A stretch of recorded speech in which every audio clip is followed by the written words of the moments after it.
ay hindi ang isang.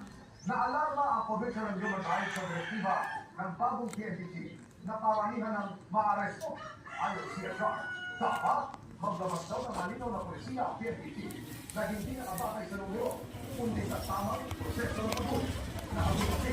I-approve. Kasama sa Netflix natin ang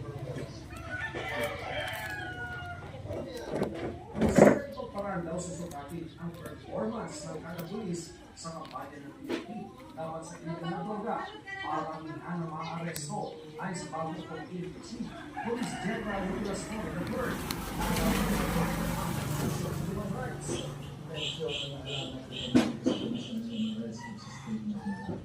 Kasi kami po dito, ang pangkulan namin is hindi po dapat pwede mag-usapatan ang parang ang dapat mag-usapatan ay tama ba yung processing ng pangkulan. Yung tao ba nila yung nagkukulit ng crime, kaya sa nagkukulit.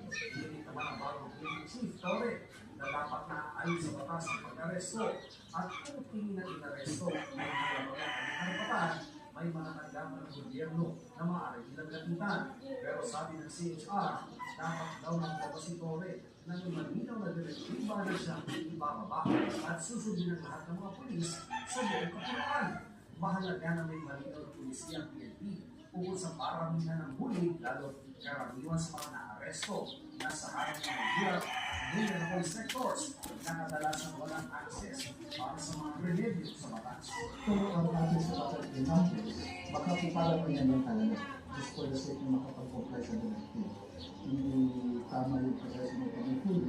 O baka wala naman i-rest just for the sake na huliin lang yung tao. Mamit lang nila po yung numbers. So yun po yung nag-align. Open po siya sa